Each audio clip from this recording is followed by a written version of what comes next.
여러분, 성경 전체가 어떤 이야기일까요?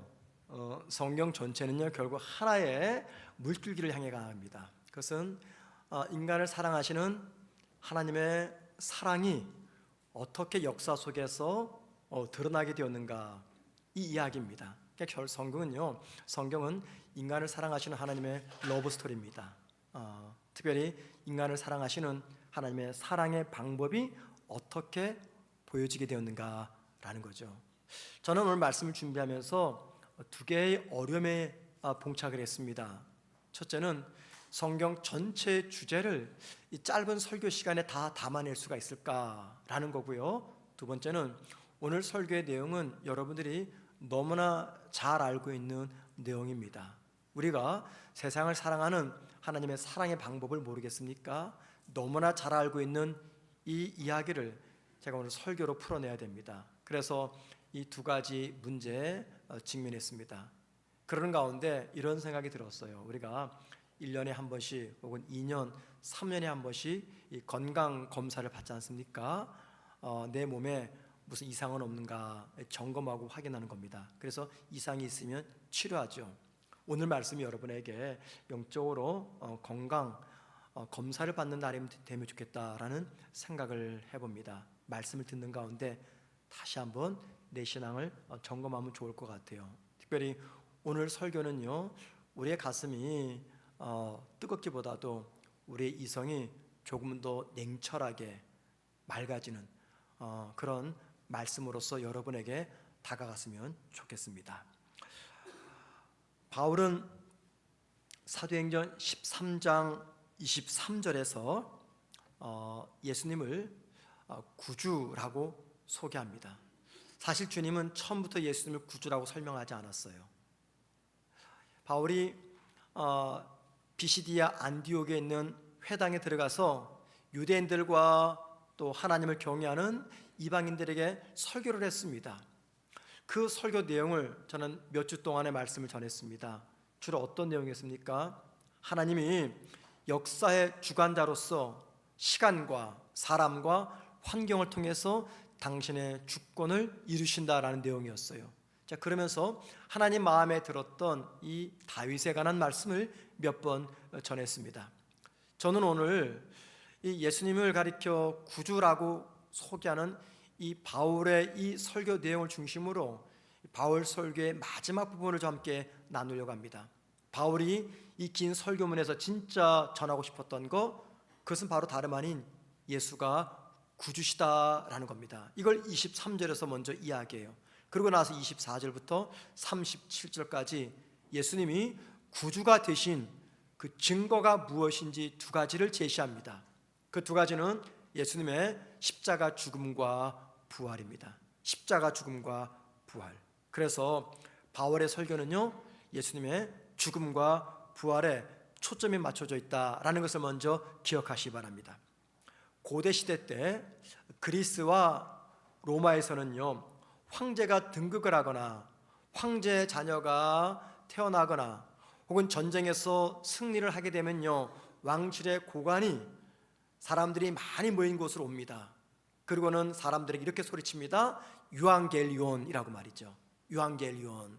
이게 무슨 말이냐면 기쁜 소식 또는 복된 소식, 그 말입니다. 여기 기쁜 소식이 있다, 여기 복된 소식이 있다면서 유앙겔리온이라고 외치면서 황제가 등극했다, 왕실의 자녀가 태어났다, 전쟁에서 승리했다라는 이 복된 소식이 무엇인가를 알려주었죠. 제일 먼저 유앙겔리온, 기쁜 소식, 복된 소식, 이거를 외쳤습니다. 그런데 바울은요, 바로 이 유앙겔리온, 이 단어를 빌려서 예수님의 죽음과 부활을 거기에다가 넣습니다. 그리고는 이 유앙겔리온을 복음이라는 의미로 사용을 합니다. 이게 무슨 말이냐면 복음을 한마디로 요약하면 예수님의 죽음과 부활이다, 그 말입니다. 왜 예수님의 죽음과 부활을 복음, 기쁜 소식, 복된 소식이라고 말할까요? 왜 그렇습니까? 예수님의 죽음과 부활이 우리의 죄 문제를 해결하는 구원을 가져다 주기 때문입니다. 그래서 복음 이퀄 구원입니다. 그래서 복음을 기쁜 소식, 복된 소식, 사망이라고 말하는 거죠. 창세기 2장을 보면은요, 인류가 최초로 죄를 지은 장면이 기록되어 있습니다. 인류의 대표였던 아담과 하와는 선악과를 중간에 놓고 하나님과 언약을 체결했습니다. 어떤 내용입니까? 선악과를 따먹으면 반드시 죽는다. 이 말은 뭐가 전제되었어요? 선악과를 따먹지 않는 한 영생 복락 누린다. 이 언약이었습니다. 그런데 아담이 하나님의 경고를 무시한 채 하와와 함께 선악과를 따먹음으로 하나님과 맺은 언약을 파괴했습니다. 그 결과 어떤 일이 벌어집니까? 아담과 하와뿐만이 아니라 그 이후에 태어나는 모든 인류들은요, 죄인이라는 신분을 가지고 태어납니다. 그리고는 죄의 싹신 사망인 죽음을 피할 수가 없게 되었어요. 왜요? 주님께서 경고하셨잖아요. 이거 따먹으면 진짜 죽는다 말씀하셨어요. 그래서 바울은요, 이 창세기 이 말씀을 근거로 해서 로마서 6장 23절에서 이렇게 말합니다. 죄의 싹은 사망이요. 여기서 말한 죄 뭡니까? 하나님의 명령을 어기고 선악과를 따먹은 거죠. 예수님의 죽음과 부활은 우리의 죄 문제, 아니 정확하게 말하면 죄의 결과인 이 죽음의 문제를 해결하기 위한 사건이었습니다. 그래서 누구든지 십자가에서 죽고 부활하신 예수를 믿으면 죄의 싹신 사망으로부터 구원을 받게 됩니다. 그래서 예수의 죽음과 부활을 가리켜서 성경은 복음이다 라고 말한 거죠. 자, 여기까지 말을 듣게 되면 한 가지 질문이 생깁니다. 하나님은 왜 인류를 구원하기 위해서 당신의 독자 예수를 죽이셔야만 됐는가? 즉 인류를 사랑하시는 방법, 인류를 구원하시는 방법을 다른 방법 선택하지 않고 왜 꼭 누군가를 죽여야만 되는 것인가? 그것도 다른 누구도 아닌 당신의 독자를 죽이셔야만 되는가? 이런 질문이 제기가 됩니다. 여러분, 왜 하나님이 사람을 사랑하시는 방법으로서, 사람을 죄로부터 구원하는 방법으로서 이 죽음이라는 방법을 선택하셨을까요? 죄의 결과가 뭐라고요? 사망이기 때문에 누군가는 죄의 결과를 감당해야 됩니다. 죄의 끝은 사망입니다. 그래서 어쩔 수 없이 누군가를 죽이는 이 방법을 선택한 겁니다. 하나님께서 그렇게 인간과 계약을 맺었기 때문에. 그러면 왜 하필 당신의 독자 예수를 죽이셔야 되는가? 뭐 짐승도 있고 또 믿음 좋은 사람도 있는데, 모세도 있고 다윗도 있고 성문께 천목사도 있는데, 요건 끔찍한 소리죠. 저는 빼주시고, 많은 사람이 있잖아요. 왜 하필 독자 예수여만 되는가라는 겁니다. 그것은요, 인간을 죄로부터 구원하는 구원자가 되기 위해서는요, 두 가지 조건이 성립이 되어야 되기 때문입니다. 첫째는 죄가 없어야 됩니다. 죄가 없어야 돼요. 왜 그렇습니까? 죄가 있는 죄인이 죄인의 죄를 대신해서 죽을 수가 없기 때문이죠. 똑같은 죄인이잖아요. 그런데 누가 누구를 대신 죽어줍니까? 똑같은 죄인인데. 그래서 죄인은 절대 인류를 구원할 구원자의 자격이 없다라는 거죠. 자, 두 번째 조건이 성립이 돼야 됩니다. 반드시 사람이어야 됩니다. 왜 사람이어야 됩니까? 사람을 죄로부터 구원하기 위해서 사람이어야 돼요. 그 누구도 안 됩니다. 결국 인류를 죄로부터 구원하는 구원자가 되기 위해서는 이 두 가지 조건이 성립이 되어야 돼요. 첫째, 죄가 없어야 된다. 둘째, 반드시 사람이어야 된다. 그런데 문제가 무엇입니까? 아담 하와 이후에 이 땅에 태어나는 모든 인류들은요, 전부 다 누구도 예외 없이 죄인의 신분으로 태어납니다. 모두가 죄인입니다. 죄 없는 사람 한 사람도 없습니다. 그래서 하나님은 인류를 구원하는 이 일을 위해서 결국 죄가 없으신 당신의 독자 예수를 인간의 몸을 빌어서 이 땅에 보내셨고, 인간의 죄를 대신 짊어지고 죽게 하신 겁니다. 그리고 인간을 죄의 싹신 죽음으로부터 구원하기 위해서 예수님께서 선택하신 방법, 그게 바로 십자가의 죽음이었고, 하나님은 십자가에서 죽은 예수님이 온 인류의 구주가 되신다라는 것을 확증하기 위해서 죽었던 주님을 다시 살려내신 겁니다. 그러니까는 우리 주님이 인류의 구주가 되신다라는 사실을 확증한 사건, 이게 바로 예수님의 부활 사건입니다. 그래서 예수님의 죽음과 부활은 다른 말로 말하면 복음이다 라고 말하는 거죠. 바울은 오늘 본문 26절과 37절까지 예수님의 죽음과 부활을 설교한 다음에 그 다음에 38절부터 41절까지는요, 예수님의 죽음과 부활이 우리에게 가져다준 변화, 인류에게 가져다준 변화 두 가지를 이야기해 줍니다. 첫 번째는요, 예수님의 죽음과 부활로 인해서 우리에게 죄 사함이 주어졌다는 겁니다. 자, 38절 다 같이 보시겠습니다. 그러므로 형제들아, 너희가 알 것은 이 사람을 힘입어 죄 사함을 너희에게 전하는 이것이며, 이 사람을 힘입어 누굽니까? 예수님이죠.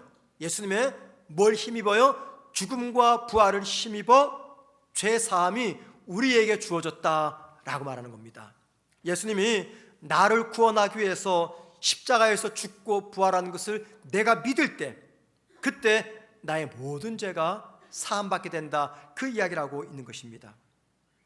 죄 사함은요, 죄인인 인간과 의로우신 하나님과의 관계를 회복하는 첫 시작점입니다. 왜 이 죄 사함이 하나님과의 관계 회복을 위한 첫 시작점일까요? 그것은요, 우리의 죄 문제를 해결하지 않는 한 하나님과 절대 화목할 수가 없기 때문입니다. 이 관계 회복은요, 관계 회복의 주체자가 관계 회복을 시도할 때 가능해집니다.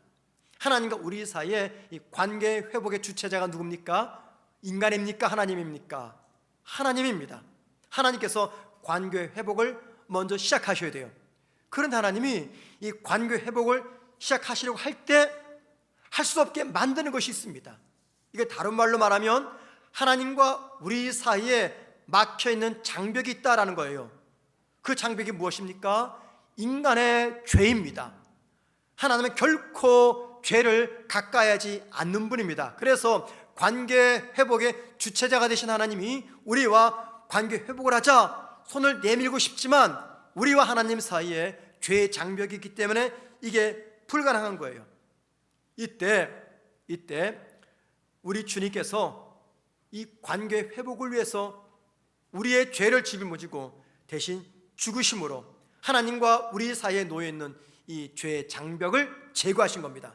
그래서 예수를 믿는다, 그 말은 다른 말로 말하면 이런 겁니다. 나와 하나님 사이에 놓여 있었던 죄의 장벽이 제거가 되고 이제 비로소 나와 하나님 사이에 화목이 이루어지게 되었다라는 겁니다.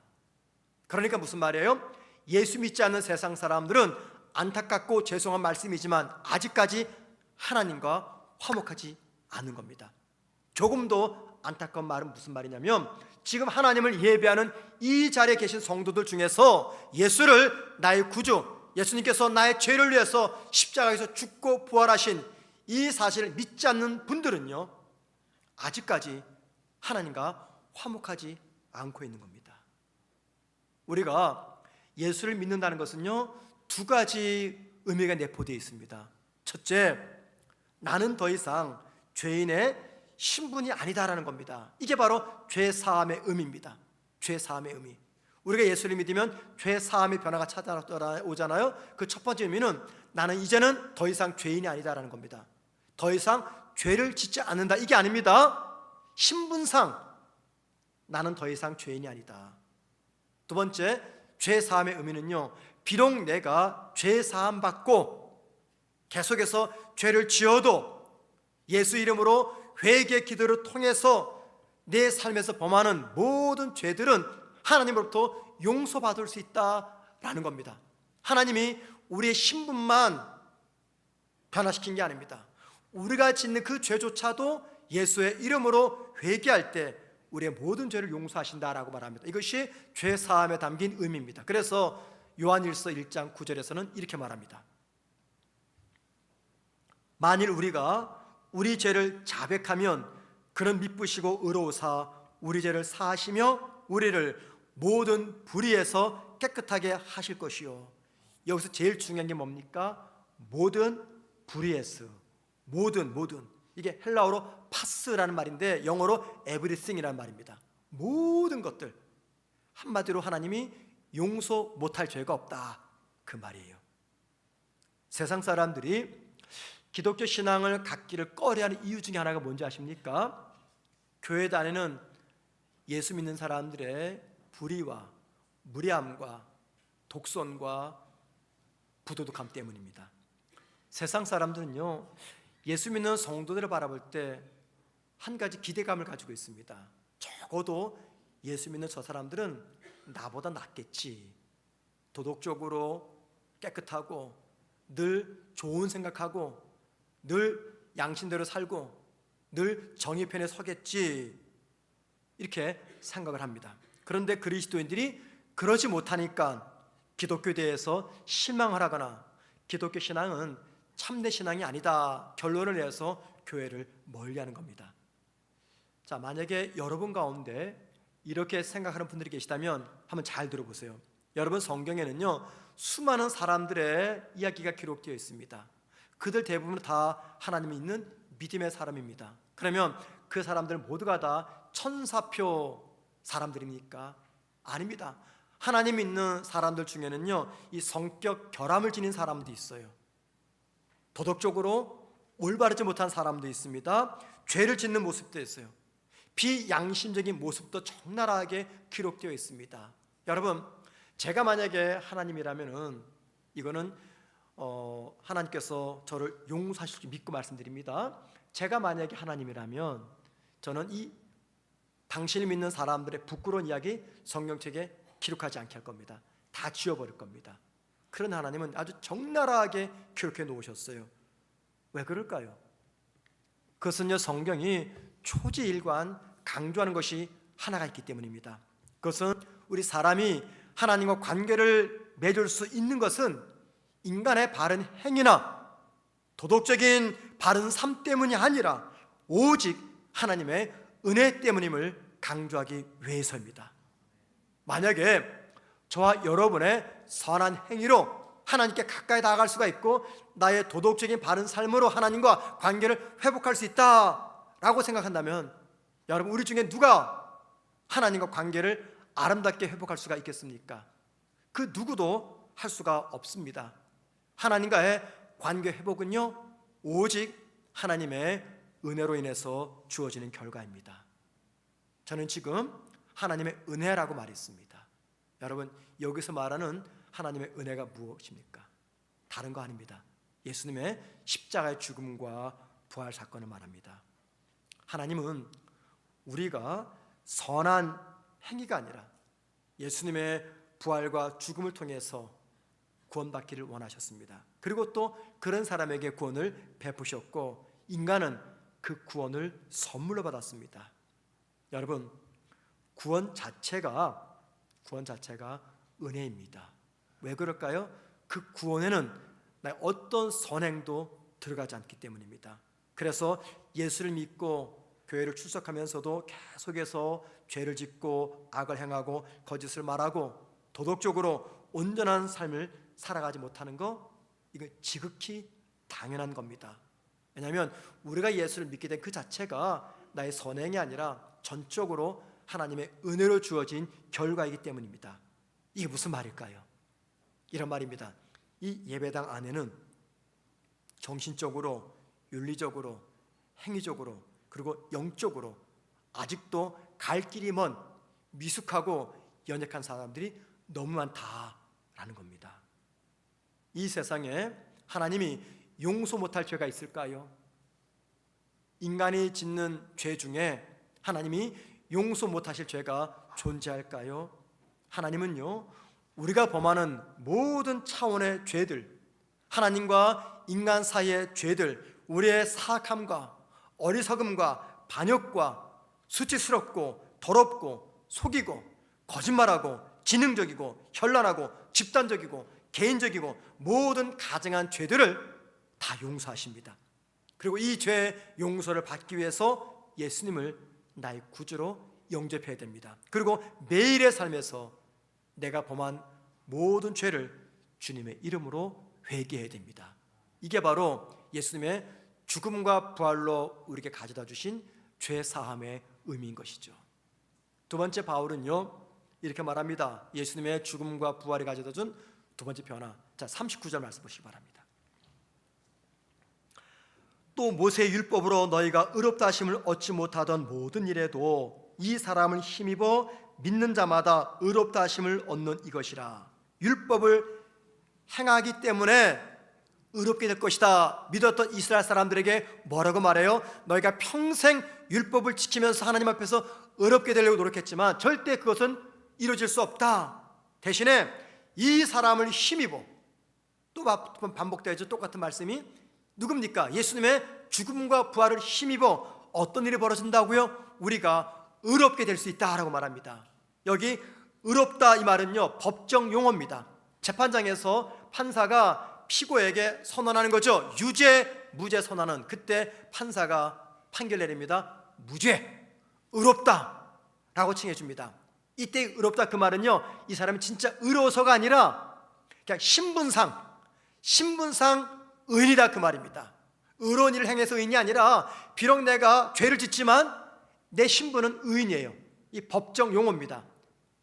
우리가 어떻게 해서 죄를 지으면서도 하나님 앞에서 의인이라는 인정을 받을 수 있는 것입니까? 바로 이 사람 때문에, 이 사람을 힘입어, 누구라고요? 예수님의 죽음과 부활을 의지해서 하나님이 나를 의롭게 여겨주신다라는 겁니다. 이게 주님의 죽음과 부활이 가져다 준 변화입니다. 여러분, 하나님이 우리를 의인이라 칭해 주시는 이유, 다시 말씀드립니다. 우리가 죄를 짓지 않아서가 아니에요. 예수를 믿어 죄 사함 받은 다음에 여전히 계속해서 죄를 짓지만 하나님이 예수님의 죽음과 부활의 근거에서 예수 믿는 우리의 신분을 죄인에서 의인으로 바꿔줬기 때문입니다. 성경 다음으로 많이 팔리고 읽힌 신앙 서적 중에 존 버년이 쓴 철로역정이라는 제목의 책이 있습니다. 너무나 귀한 책인데 여러분들이 한번 꼭 읽어보시기를 권합니다. 존 버년의 철로역정. 이 책 제3장을 보면은요, 순례자인 크리스찬이 죄를 상징하는 무거운 짐을 지고 우여곡절 끝에 십자가에 도착을 합니다. 십자가에 도착을 하니까는 어깨에 짊어지고 있었던 무거운 죄의 짐들이 자연스럽게 풀어지면서 땅으로 떨어지는 거예요. 그리고 이 크리스찬은 십자가에서 3명의 천사를 만납니다. 이거 성경이 아닙니다. 이 철로역정 책에서 이야기입니다. 그 중에 한 천사가 이 크리스찬에게 죄 사함을 선포합니다. 자, 그러자 크리스찬은요, 더 이상 죄 의식을 느끼지 않게 돼요. 그리고 죄의 짐으로 짓눌렸던 이 어깨가 가벼워집니다. 언제요? 천사가 죄 사함을 선포할 때. 자, 두 번째 천사가 다가와서 그의 더러운 옷을 벗깁니다. 그리고 새 옷을 입혀줍니다. 여러분, 이 장면이 성경의 어떤 이야기일까요? 에베소서 4장 22절과 24절 이야기입니다. 에베소 4장 22절과 24절에서 바울은 복음을 믿는 우리는요, 마치 옛사람을 벗어버리고 새 사람을 입는 것처럼 설명해 놓았습니다. 성경에서 옷이라는 단어가 많이 등장해요. 이 옷의 이미지는요, 우리의 신분을 나타내는 상징적 징표입니다. 옷은 천사가 크리스찬의 더러운 옷을 벗깁니다. 그리고 새 옷을 입힙니다. 이게 무슨 말입니까? 그를 죄인의 신분에서 의인의 신분으로 바꿔줬다라는 것을 의미합니다. 이게 어떻게 가능합니까? 복음을 믿어 죄 사함 받았기 때문입니다. 십자가에서 예수 그리스도를 영접하는 순간 죄인의 신분에서 의인의 신분으로 바뀌는 겁니다. 16세기 종교 개혁을 일으켰던 독일의 마틴 루터는요, 젊은 시절 신부였고 수도사였습니다. 그의 그 당시 최대 관심은 어떻게 하면 하나님께 의롭다 인정받을 수 있을까, 이거였습니다. 그래서 종교적 활동들을 열심히 했습니다. 고행도 했습니다. 선행도 많이 베풀었습니다.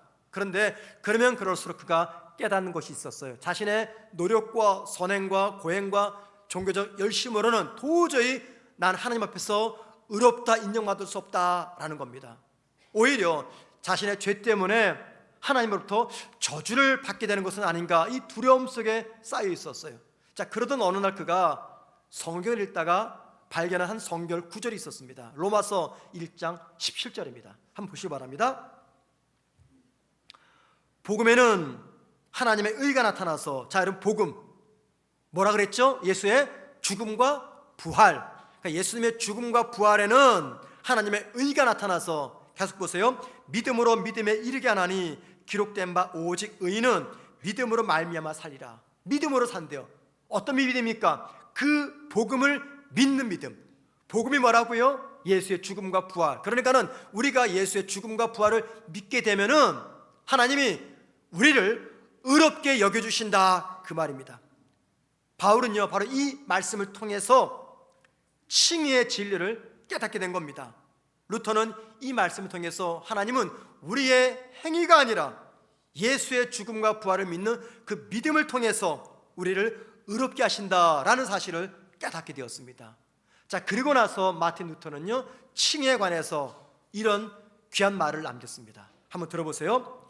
나는 더 이상 내 의를 의지하지 않는다. 여기 말한 내 의, 이게 뭡니까? 종교적 열심, 선행, 고행을 말합니다. 나는 오직 그리스도의 의를 의지한다. 그리스도의 의가 뭡니까? 예수님의 십자가 죽음과 부활입니다. 계속됩니다. 그는 나의 죄를 지고 십자가에서 죽으셨다. 나는 그를 믿는다. 그러므로 나는 의로운 의인이다. 이 고백은요 16세기 때 주어진 고백입니다. 21세기 가장 최근이죠. 영국의 목사였던 존 스타트 목사는요 그의 책 그리스도의 십자가에서 우리가 하나님 앞에서 의롭게 되는 것을 이렇게 설명해 놓았습니다. 다 들어보세요. 그리스도께서는 우리를 위해 저주받은 자가 되셨고 우리는 그로 인해 축복받은 자가 되었습니다. 그는 우리의 죄를 입으셨고 우리는 그의 의를 입었습니다. 우리는 예수님의 의로 옷 입고 하나님 앞에 서게 됩니다. 이게 무슨 말입니까? 우리가 예수를 믿는 그 순간 우리의 죄는요 예수님께로 옮겨집니다. 이걸 가리켜서 전가라고 말합니다. 우리의 죄가 예수님께로 전가됩니다. 그리고 반대로 예수님의 의가 우리에게 전가됩니다. 그럼 여러분, 나의 죄는 예수님께로 전가되고 예수님의 의는 나에게 전가되니까는 그런 나를 보는 하나님이 나를 뭐라고 보시는 겁니까? 죄인으로 보십니까? 의인으로 보십니까? 의인으로 보시는 거예요. 왜요? 그리스도의 의가 나에게 주어졌기 때문에 나는 신분상 더 이상 죄인이 아닙니다. 뭐라고요? 의인입니다. 의인. 우리의 죄가 하나님 예수님께로 전가되고 예수님의 의가 우리에게 전가되는 이 이중적인 교환이 통해서 하나님은 저와 여러분을 의인으로 인정을 하신다는 겁니다. 죄악 가운데 있는 저와 여러분을 죄인이라고 말하지 않습니다. 대신 의인이라고 말합니다. 여러분, 이 말 속에는 엄청난 신앙의 비밀이 담겨 있어요. 나에 대한 하나님의 기록에는요 나를 공격할 내용이 더 이상 없다는 겁니다. 왜요? 그 모든 것들을 우리 주님이 십자가에서 감당하셨기 때문이죠. 저는 조금 전에 철로역정 말씀을 드렸습니다. 크리스천이 십자가 앞에 서는 순간 세 명의 천사를 만났다. 첫 번째 천사는 죄 사함을 선포했다. 두 번째 천사는 그의 더러운 옷을 벗기고 새 옷을 입혀주었다. 그래서 죄인의 신분에서 의인의 신분으로 바꿔줬다. 자, 그럼 여러분 궁금하지 않습니까? 마지막 세 번째 천사는 뭐 했을까요? 그 크리스천에게 한 사람은 죄 사함을 선포했고 한 사람은 의인의 옷을 입혀줬고 한 천사는 뭘 했을까요? 크리스천 이마에다가 도장을 찍었습니다. 도장을 찍었어요. 이게 뭔 말인지 아십니까? 에베소 1장 13절 말씀 보면요 성령이 십자가와 부활을 믿는 우리의 이마에 도장을 찍어주신다라는 말이 있어요. 자, 들어보세요. 그 안에서 너희도 진리의 말씀 곧 너희의 구원의 복음을 듣고 예수의 부활과 죽음을 믿고, 그 말이죠, 그 안에서 또한 믿어 약속의 성령으로 인치심을 받았으니, 인치심 영어로 실링이란 말입니다. 이 도장을 꽉 찍다, 그 말이에요. 여러분, 이 도장의 의미가 무엇입니까? 도장을 찍는다 그 말은요 소유의 개념이 있죠. 또는 소속의 개념입니다. 소유와 소속의 개념이에요. 그래서 저와 여러분은 성령의 도장을 받고 나서 이제 누구에게 속한 게 된 거예요? 그리스도께 속한 게 된 거예요. 그리고 하나님의 소유가 되고 하나님의 자녀가 되었습니다. 언제 이런 일이 벌어집니까? 저와 여러분이 십자가에서 죽고 부활하신 예수를 나의 구주로 영접하는 순간 이 놀라운 일이 벌어집니다. 성령이 언제 우리에게 도장 찍을까요? 이게 무슨 말이냐면 우리가 복음을 영접하는 순간 성령께서 내 안에 내주하기를 시작합니다. 그러면은 내 안에 내주하시는 성령께서는 무슨 증거를 보여줍니까? 하나님 앞에 하나님, 이 자는 하나님의 소유입니다. 이 자는 그리스도께 속했고 이 자는 하나님의 자녀입니다 라는 소속과 소유의 개념을 성령께서 우리에게 도장을 찍어서 하나님께 보여주신다는 거예요. 이 이야기를 하고 있는 겁니다. 우리는 여기서 중요한 것을 놓치지 말아야 됩니다. 하나님이 예수 믿는 우리를 의인이다 라고 부른 이유는요, 우리에게 아무런 죄가 없기 때문이 아닙니다. 우리가 하나님의 소유가 되고 하나님의 자녀가 되었기 때문입니다. 이게 무슨 말일까요?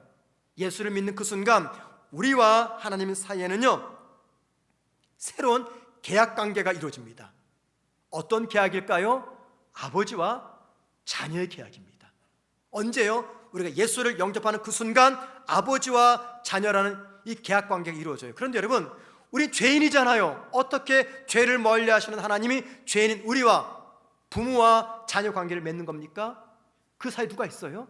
예수 그리스도의 십자가 죽음과 부활이 있는 겁니다. 그런데 여러분, 이 계약 관계가 원만히 잘 이루어지기 위해서는요 계약 맺은 양측이 이 계약의 의무를 성실하게 감당해야 됩니다. 만약에 이 계약 맺은 당사자들이 서로에게 계약 의무를 다하지 않으면 그 계약 관계는요 힘든 갈등에 빠지게 됩니다. 그렇기 때문에 예수님의 죽음과 부활을 통해서 하나님과 새로운 관계, 아버지와 자녀 관계된 우리는요 이 계약 관계를 원만히 유지하기 위해서 어떻게 됩니까? 최선을 다해서 하나님을 향한 나의 의무, 자녀의 의무를 감당해야 됩니다.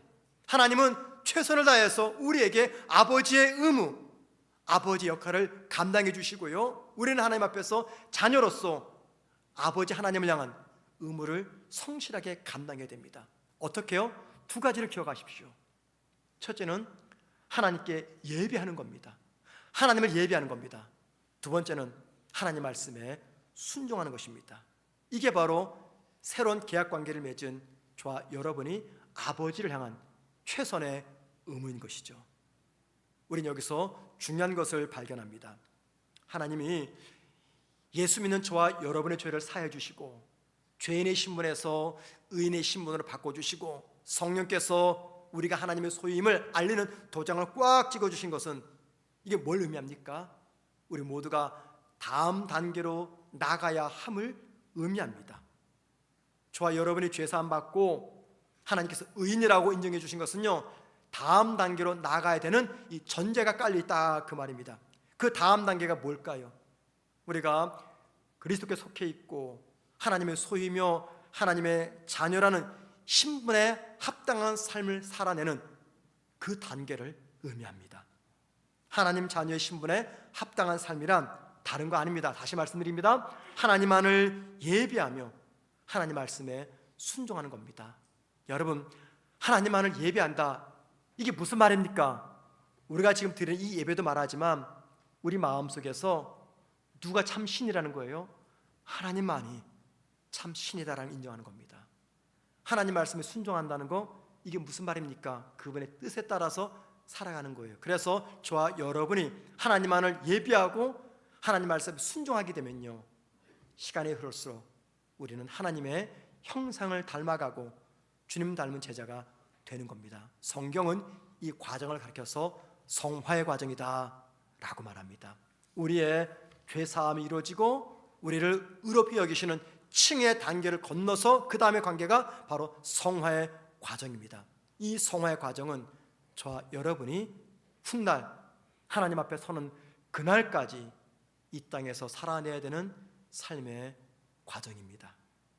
하나님이 죄인인 우리의 신분을 의인의 신분으로 바꿔주신 것은요 새로운 삶을 살아가도록 하는 영적 출발점입니다. 거기가 끝이 아니에요. 우리의 착각이 무엇입니까? 나 죄사함 받았다, 난 더 이상 죄인이 아니야. 거기가 최종 목적지인 줄 압니다. 그 영적 출발점입니다. 출발점. 모든 성도는 거기서부터 출발하는 겁니다. 만약에 저와 여러분이 신분의 변화와 죄사함 받은 것에만 만족하며 거기에 머물러 있다면 뭘 잃어버린 걸까요? 십자가의 진짜 은혜를 잃어버린 겁니다. 거기는요, 영적 출발점이에요. 거기서부터 믿는 성도의 삶이 시작되는 거예요. 거기가 어디라고요? 죄사함 받고 하나님이 저와 여러분을 의인으로 칭해 주시는 그 순간부터 이제 본격적으로 예수 믿는 사람답게 살아가는 것입니다. 이게 출발점이에요. 그런데 많은 성도들은 거기가 목적지라고 생각을 해버립니다. 더 이상 할 게 없다, 이렇게 예수 믿고 살다가 천국 가면 되는 거지. 큰 착각입니다. 십자가의 진짜 은혜를 모르는 거예요.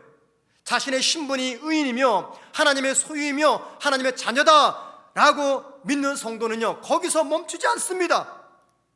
고민합니다. 갈등합니다. 무슨 문제로요? 내가 이제 어떻게 살아야 되는가?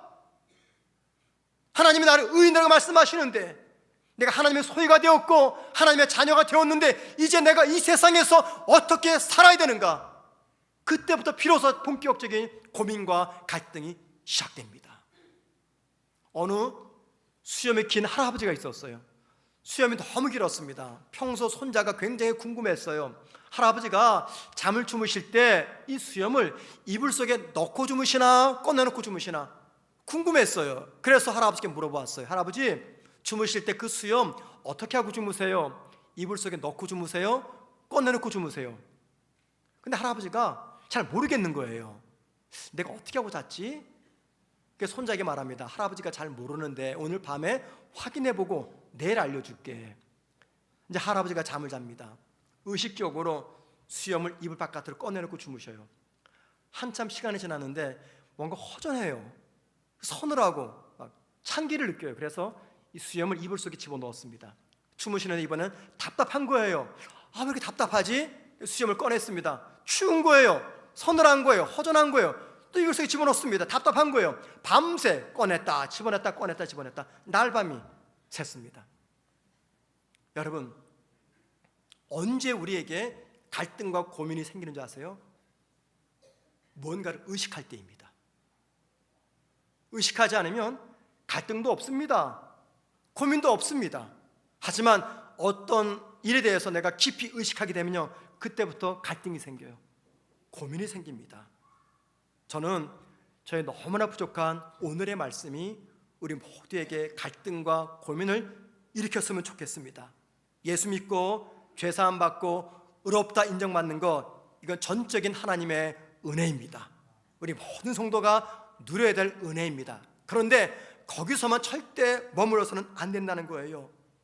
이 이야기가 단지 은혜 이야기로만 들리지 않았으면 정말 좋겠습니다. 오히려 이 이야기가 우리 속에서 움직임으로 갈등을 일으키고 고민을 일으키는 그런 말씀이 되었으면 정말 좋겠습니다. 갈등과 고민 어떤 겁니까? 죄사함 받고 의롭다 인정받았기 때문에 이전보다 내가 하나님의 소유와 하나님의 자녀로서 더 성숙하게 살아야 되겠다. 내가 더 많이 참아야 되겠다. 내가 더 죄를 멀리해야 되겠다. 내가 더 깊이 있고 행동하는 그리스도인이 되어야 되겠다. 이런 갈등과 고민이 우리 속에서 일어났으면 좋겠습니다. 그런데 이렇게 말씀을 준비하다 보니까 제 마음에 딱 걸리는 분들이 있어요. 누구냐면 비록 지금 예배 자리에 있지만 아직까지 예수님의 죽음과 부활을 인격적으로 믿지 못하는 분들이 있습니다. 예배 자리에 있습니다. 찬양하고 봉사합니다. 그런데 인격적으로 날 위해 십자가에서 죽으시고 부활하신 우리 주님을 인격적으로 만나지 못한 그분들의 마음에 딱 걸리는 거예요. 그분들은 오늘 말씀 속에서 어떻게 살아야 하는가? 아직 하나님과 화목하지도 못했는데, 여러분, 혹 그런 분들이 계시다면 하나님 앞에 겸손한 마음을 가지셔야 됩니다. 그리고는 고백하세요. 하나님, 내가 이렇게 살다가 인생 끝나면 안 되겠습니다. 나한테 아직 기회 있을 때 복음이신 예수님의 죽음과 부활을 내가 인격적으로 믿을 수 있도록 은혜 주옵소서. 겸손히 마음의 문을 여셔야 됩니다. 그래야 성령께서 우리 마음에 감동을 주셔서 여지까지 믿어지지 않고 인정되지 않았던 날 위하신 주님의 십자가의 사랑과 부활이 믿어지고 인정하게 됩니다. 거기까지 나아갔으면 좋겠어요. 그리고 여러분 가운데 예수를 믿어 죄사함 받고 나는 의인이다라는 확신 속에 계신 성도들, 여러분 거기서만 머물러서는 안 됩니다. 거기는요 영적 출발점입니다. 이제부터 하나님 나라 갈 때까지 최선을 다해서 믿는 자답게 믿는 바 진리를 따라서 아름답고 거룩하고 경건하게 사셔야 됩니다. 그런 저와 여러분 되기를 주의 이름으로 축원을 드립니다.